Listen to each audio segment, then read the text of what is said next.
Welcome to the Monetize Your Payments podcast, where we cover the entire payment facilitator ecosystem. If you are a SaaS company, ISV, or a marketplace interested in monetizing your payments, this podcast is for you. You will learn what it takes to monetize your payments, as well as find the vendors, suppliers, and organizations that will help you succeed. You are going to hear success stories, lessons learned, and advice from all sides and all angles across the payment facilitator ecosystem. We look to see everything we can do to help them, achieve greatness. And part of that is making sure they're financially viable and they're getting payments collected from the patient. So whether it be a copay or if you're a cash pay business, how do you collect that money? And then how do we make that as seamless as possible in the software? This is episode 12 of the Monetize Your Payments podcast, and that was Russell Olsen, the SVP of Innovation and Product Management for WebPT. I'm your host, Greg Myers, and Russell is our special guest this week. Russell grew up in Atlanta, went to Brigham Young University, and is currently in Phoenix, Arizona. WebPT helps rehab therapists more efficiently run their business. It was co-founded by a therapist and built for therapists. The company is about 12 years old and has about a 40% market share. Their goal is to make the payment experience more seamless and frictionless so the business owner, typically a physical therapist, can focus on their patients and not on collecting money. Today, they are leveraging a referral model as the timing and cost to fully own the payments experience just didn't align with their goals. We've got a great conversation with Russell today, so let's jump right in.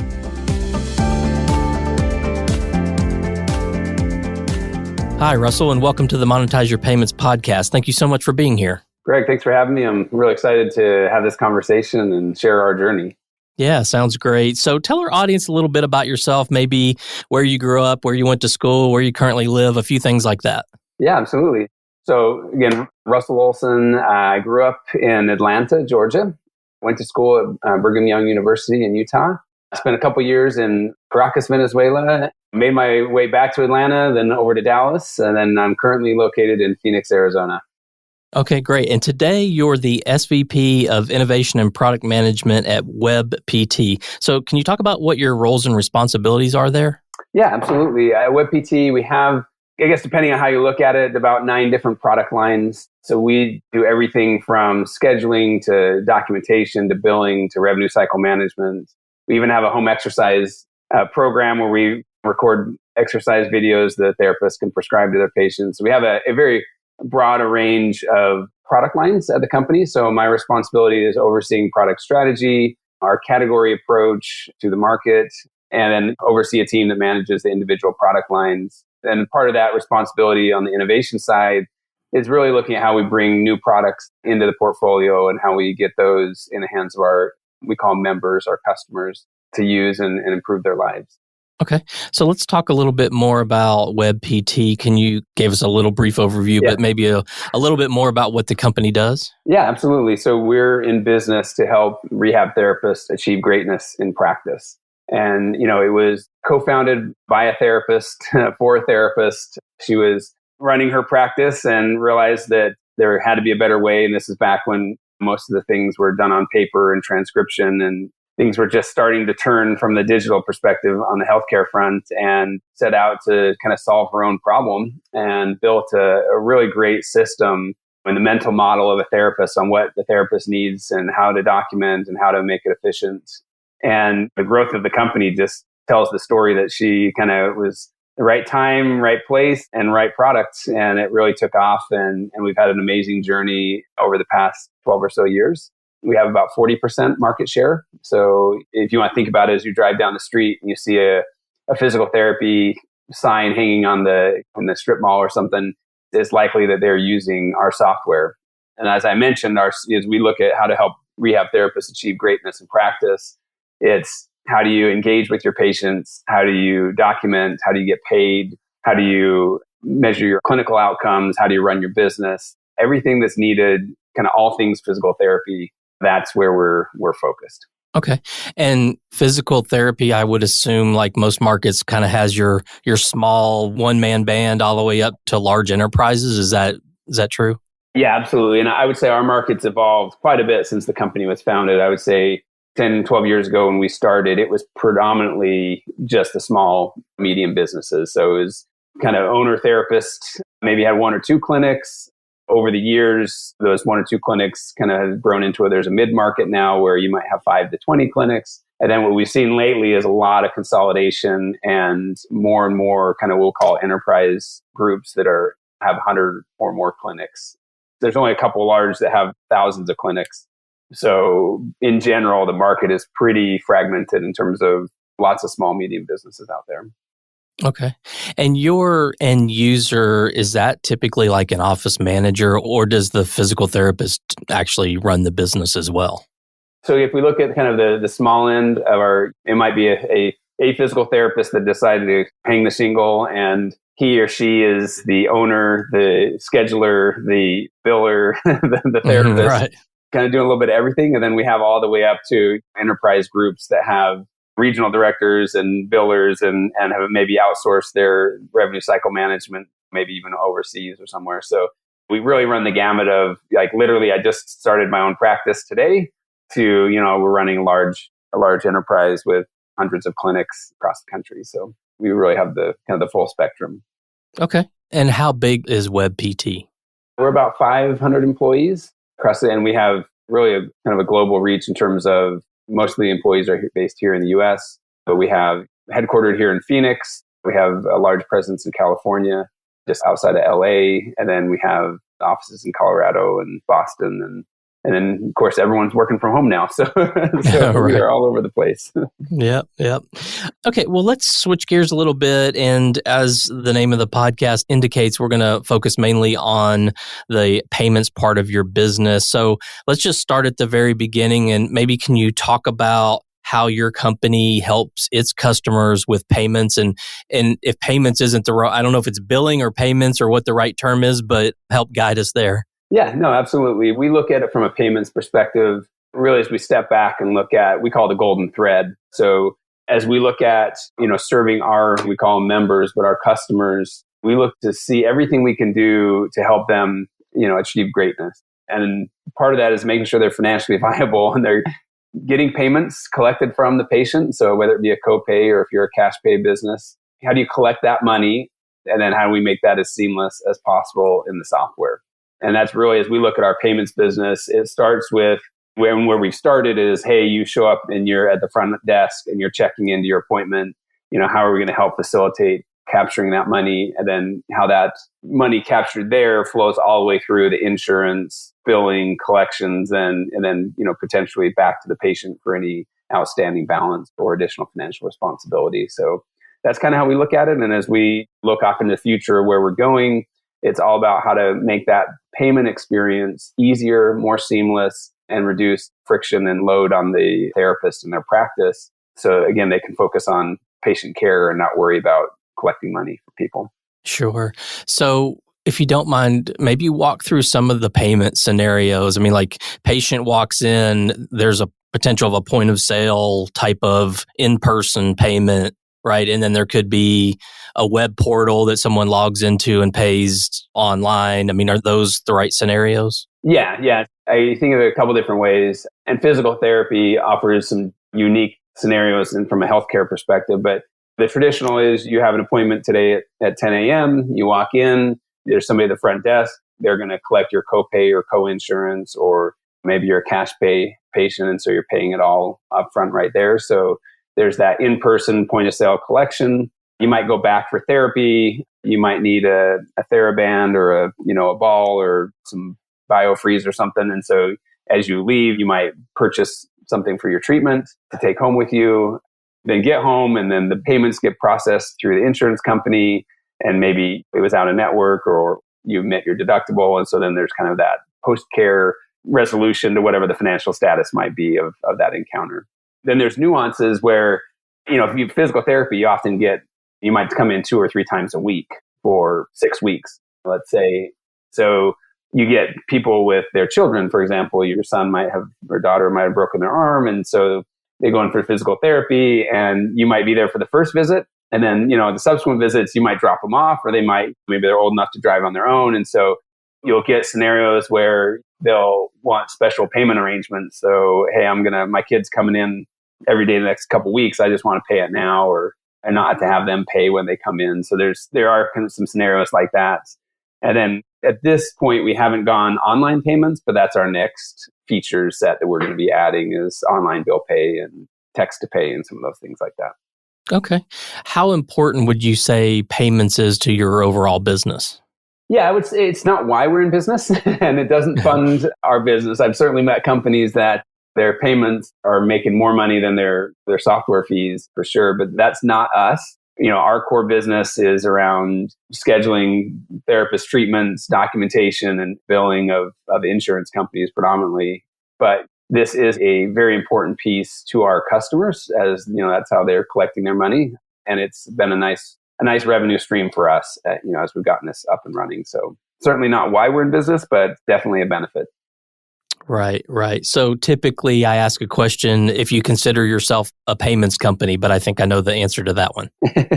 Yeah, I would say no, we're not, but we fully respect and appreciate how the payments side of our business or portion of our business is important. Like I said, it's important for our customers and important for us in terms of it is a nice revenue stream, and it adds to the solution and the completeness of the solution, I think.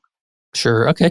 Well, let's dig a little deeper and talk about how you actually integrated payments into your solution. So why did you make the decision to integrate payments and not just outsource it completely? Yeah, it's a funny journey. I mean, it's when I first started at WebPT about 4 years ago, as you start in product, everyone kind of floods you with all of the things they've ever wanted to do.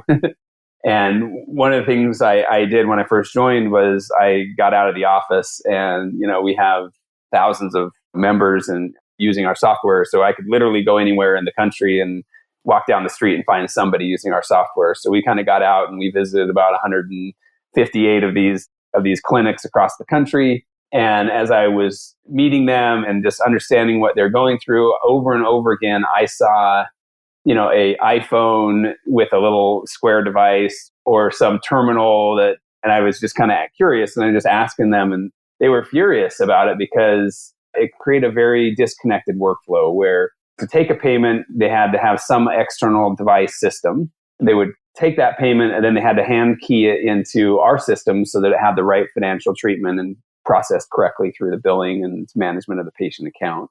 And, it was just created unnecessary overhead, and, it was not something that they really enjoyed about how we were solving their problems or weren't solving their problems. So that was kind of my first why don't we help make that easier? And then I got back into the office, and a number of people, including the CFO, had been to conferences and heard about what other companies were doing with payments, and were kind of chewing on my ear saying, well, how come we don't do payments? And how come, shouldn't we be able to do this? So finally, I just got sick of hearing all the noise and just said, let's do it. Let's figure this out. That's when I realized I have no earthly idea about payments, about credit card processing, about fees, and how all this stuff works. It was at that point I decided that I needed a little bit of help. So through a couple of random connections, I found an individual that helped me, that had experience with payments and helped me navigate our journey. And we were presented with this exact question of, well, there were lots of companies in this space, especially focused on healthcare, that kind of offered a full suite of services. So they had the processing, they might have also done patient statements, they had the online portals, they kind of had everything kind of all packaged and ready to go, and were very kind of healthcare focused. And so we looked at several of those companies. We also said through our consultant, he kind of told us that it really wasn't that hard if you wanted to do it on your own versus a partner. So we started looking at a couple of the options that were out there, and really the question that our consultant that we use, kind of said over and over again is, well, how much do you want to control the experience? And that will help guide you on which path we wanted to go down. And our idealistic state was we wanted to control the whole experience because we felt it was part of our overall delivery of the solution to our end customers. And so as we kind of vetted and evaluated, we just didn't feel like the third parties that had kind of built all of it and were packaging it up, we felt like they were a little too expensive. And we felt like we already had pieces that they were offering. And and didn't see that it was going to be too hard just to do it ourselves, or, just kind of integrate ourselves to the credit card processing companies. So yeah, at that point, we ended up deciding that we wanted to, have full control of, or as much control as possible of the experience, and decided to do it ourselves. Okay. So after you hired the consultant, did you go through an RFP process to pick a vendor? Yeah, we didn't do a formal RFP, but we definitely put together our criteria and vetted about 10 or so different options at that point. And we had being in healthcare, there were some really specific criteria around being able to take like an HSA card and some things that were maybe a little bit different than your mainstream. And so we kind of went down that journey and ultimately selected WorldPay as our processor partner that we went with. Okay. And you sort of mentioned this, and it's kind of an interesting dynamic that I think happens a lot in the software companies that I talk to. And it's either their members or customers or users are knocking their door down saying, this is such a hard process to take payments and then have to manually put it into your software. It's interesting that you went out and felt that friction. I think eventually it would have come back to you one way or the other. But it's interesting because it sounds like really that user experience is what sort of drove you to make the decision. Is that a pretty fair statement? Yeah, absolutely. We saw over and over again, I would see sticky notes and papers pasted on the back of the front desk saying, don't forget to collect the payment from the patient. And you think about the experience of if you're the front desk, or even in some cases, the therapist owner, the last thing that you really want to do is be haggling around payment. When that patient's in there to get treated, they're probably not feeling well. They're in pain. That's why they're there to see you. And so trying to haggle and deal with payment stuff was not something we felt that was something that was helping their business. And we thought that there was a much easier way to engage with the patient. So getting things like card on file and, those types of things were really important. Emailing receipts and some basic stuff like that would make a big difference for our end users. Sure.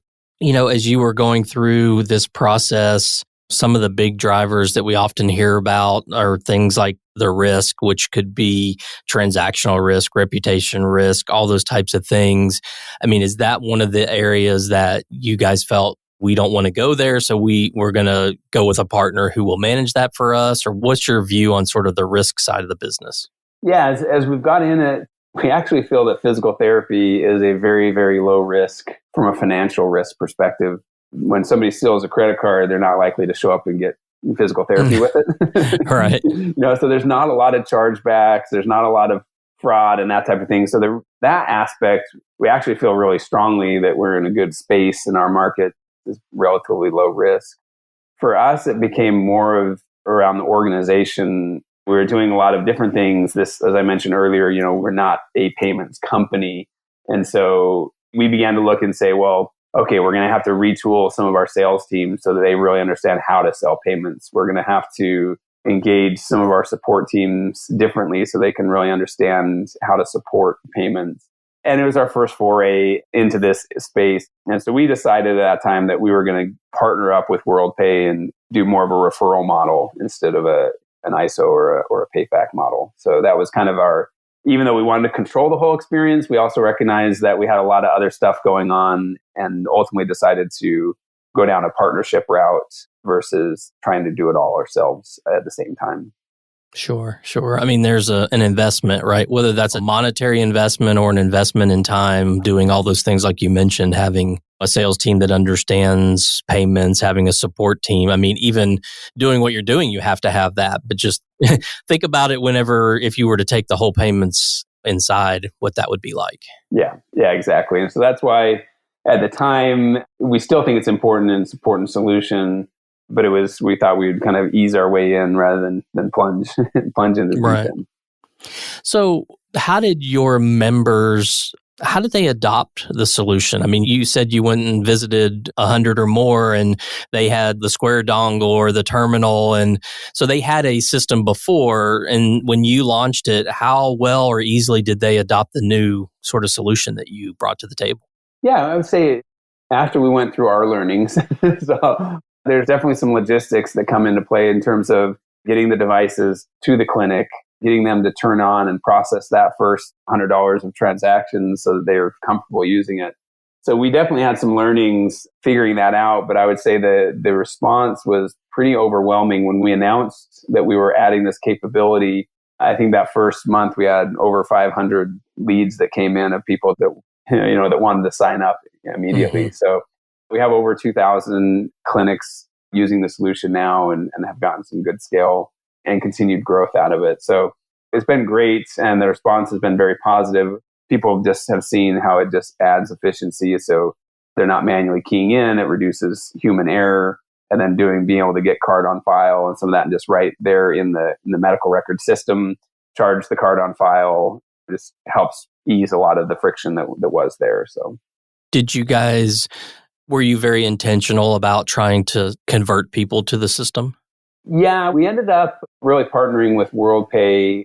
After the initial kind of launch and buzz settled down, we partnered up with WorldPay to have them help us reach out and engage the rest. Because, most of our customers don't wake up saying, I want to switch my credit card processing today.